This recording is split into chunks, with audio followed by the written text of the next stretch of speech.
edustaja tuolla eduskunnassa ja monen muista on varmaan tullut uralla vastaan. Onko tullut taikuutta? Tietenkin. Totta kai sehän kuuluu jokaisen ihmisen ylellisyyteen. Noora Karma, sinä olet mentalisti. Mitä se tarkoittaa? No, mentalisti luo tällaista illuusioita ajatusten lukemisesta. Eli siihen sen oikeastaan perustuu. Mä kuulin, että sä teet tempun, jota et ole koskaan ennen aikaisemmin tehnyt täällä tänään. En ole ikinä tätä temppua aikaisemmin tehnyt ja nyt mulla on ihanasti spesiaali Kesti tässä myös avustamassa, mikä on tosi hienoa. Kiitos, että pääsit tulemaan. Kiitos. Mielellään. Okei, eli nyt mä voisinkin kysyä sulta, koska tämmöinen vahvassa poliittisessa asemassa oleva henkilö, hänellä täytyy olla todella vahva mieli sekä itsetunto, eikö näin? Toisilla on, toisilla ei. Mä olen tavannut myöskin ujoja ja vähemmän niin vahvalla itsetunnolla varustettuja poliitikkoja. Mä luotan, että sun itsetuntosi on aika kuitenkin vahva. Ja tänä iltana mä haluaisin auttaa sua saavuttamaan vielä vahvemman mielen, niin sanotusti.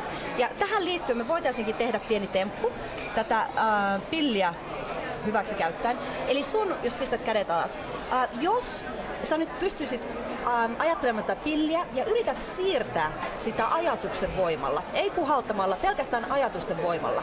Yritä siirtää tätä pilliä ajatusten voimalla.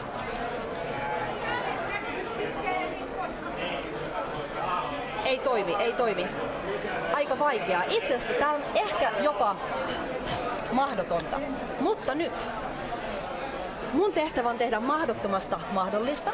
Ja mä ajattelin, että me voitaisiin yrittää rentouttaa sun mieli ja laittaa sut hyvin kevyen hypnoosiin.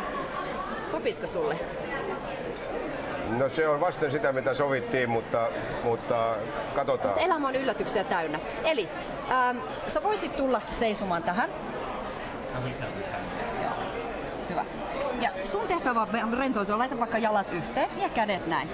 Ja sun tehtävä on vaan rentoutua ja katsoa mua silmiin ja keskittyä sun hengitykseen.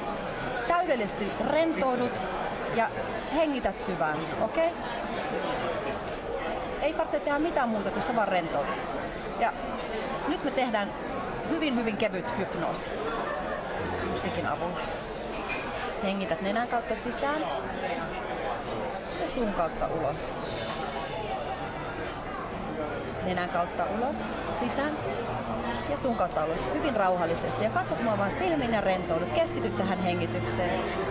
Nenän kautta sisään ja suun kautta ulos. Todella hyvä.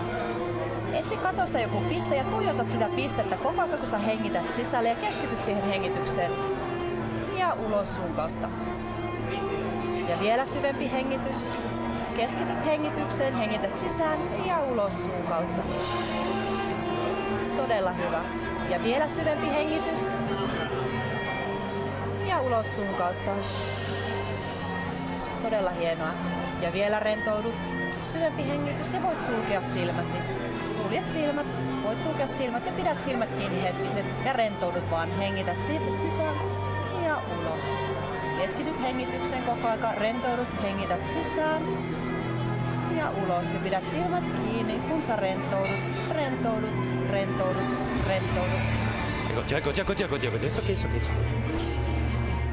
It's okay. Maybe lie down. I got a cover for you. Okay. Lie down. There is a pillow for you. And now relax. It's okay. That's the now it's kiitos. Kaikki hyvin. Keskity hengitykseen. Kohta mä lasken 3. Sä nouset ylös ja sun olo on täysin normaali. Ainut mitä mä olen nyt tehnyt on, että mä olen muuttanut sun mielen tilasi hieman. Ja kaikki on täydellisesti. 1, 2, 3. Noustaan varovaisesti ylös. Todella hyvä. Okei. Tule seisomaan tähän. Kiitoksia. Kaikki hyvin? Toivon mukaan. Hyvä. Eli nytten, Ilkka Kanerva, sun mielentilan muutoksen lisäksi mä myös haluaisin hieman muuttaa sun perspektiiviä asioista sekä myöskin muuttaa sun havainnointikykyäsi sekä näkövinkkeliä niin sanotusti.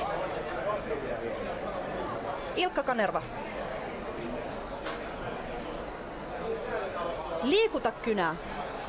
Keskitty tähän kynään. Luota, että sä voit liikuttaa tätä kynää. Usko siihen. Keskity. Usko siihen. Usko siihen.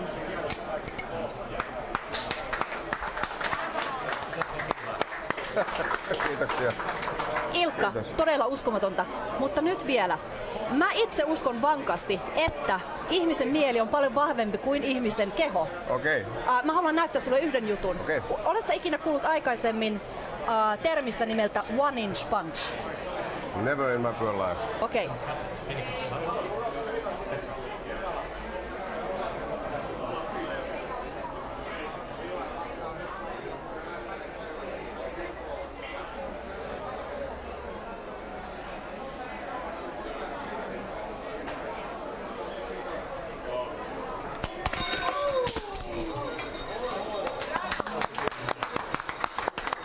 Jos tämä ei lyönyt teitä ällikällä, niin kerropa Noora, mitä aiot helmikuussa tehdä. Helmikuun lopulla, Varovasti sen 23. lasin päivä tässä. edeltävällä viikolla mä aion ennustaa Suomen mestaruusliigan, jääkiekkoliigan loppukierroksen tulokset. Eli 6 matsia pelataan 23. päivä ja yritän ennustaa kaikki nämä pelit.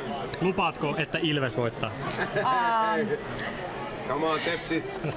Ei vaan Ipa. Mä olisin kiinnostunut noista Nokian pörssikursseista, jos niistä saisi vähän Kaikki on lisätietoja. mahdollista, eikö näin? Okei, Kaikki näin on me teemme. mahdollista. Me tehdään tiimi.